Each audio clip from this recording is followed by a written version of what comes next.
देखिए ये तो माँ कन्हान को छल्ली किया जा रहा है। अवैध उत्खनन बहुताशा है। जो डंप किया जा रहा है वो सरकारी ज़मीन पर कैसा डंप हो रहा है, ये आज से नहीं हो रहा है, 2-4-5 सालों से हो रहा है।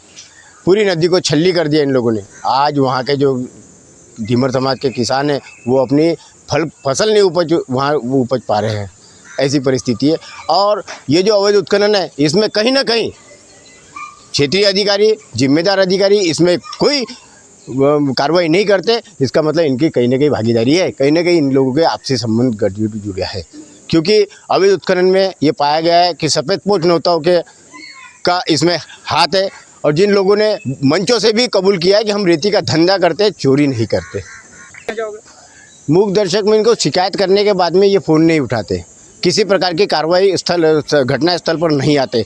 आज ये जो अवैध उत्खनन है, आज जितना सीमांकन है ठेकेदारों द्वारा, जितना सीमांकन किया गया है उससे कई अधिक नदी को खोखला कर दिया जा चुका है। पूरी नदी को खोखला किया जा रहा है। इसके जिम्मेदार कौन है? शासन प्रशासन रोक रहे, कुछ नहीं रोक रहे। इनकी मिलीभगत है, इसमें कोई शक नहीं है। क्या नाम लिख क्या? पंकज ठाकरे। इन दिनों सरकारी तंत्रों का लगातार हो रहा दुरुपयोग। शासन प्रशासन बना मूकदर्शक, राजस्व की जमीन पर कब्जा कर रेत डंपिंग का खेल लगातार जारी। राजनीतिक पावर के चलते रसूखदारों पर नहीं हो रही कार्रवाई। अब रेत माफिया बन रहे भूमाफिया।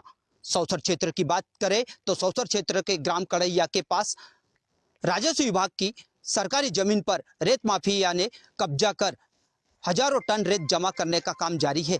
ऐसे में यहाँ राजस्व विभाग और खनिज विभाग आज तक इनके पैर नहीं पहुंच पाए हैं। जांच की बात यदि आती है तो यहाँ छोटे मोटे ट्रैक्टरों को पकड़ कर खानापूर्ति के नाम पर कार्रवाई कर ली जाती है। ऐसे में देखा जाए तो पांडुना जिले में अब तक की रेत माफियाओं पर कोई ठोस कार्रवाई नहीं हुई है। आखिर कब तक रेत माफिया इस दिन के उजाले और रात के अंधेरे में कन्हान नदी को छलनी करने का काम जारी है। माना जाता है कि इन रेत के खनन में बड़े रसूखदार का भी हाथ बताया जाता है। राजनीतिक संरक्षण अधिक होने के कारण इन पर कभी कार्रवाई नहीं होती है। देखना है कि आखिर शासन प्रशासन कब तक मूक दर्शक बना रहता है। रेत का उत्खनन ये अवैध कारोबारों का क्षेत्र बन गया है। सौसर शहर, सौसर के आसपास वास्तविक रूप में ये कारोबार बहुत बड़ा भयानक पैमाने पे हो रहा है। पूरा माफिया राज फैला हुआ है। कल ही मैंने आपके चैनल पर इसको देखा वीडियो को, और जो डंपिंग का मामला है वो शासन के द्वारा जो है जगह स्थान चयन किया गया नहीं किया गया, और इस बारे में निश्चित रूप से सरकार को चिन्हित करना चाहिए कि डंपिंग कहाँ पर की जानी है, सरकारी जगह पर है या नहीं है, आबादी की जगह है।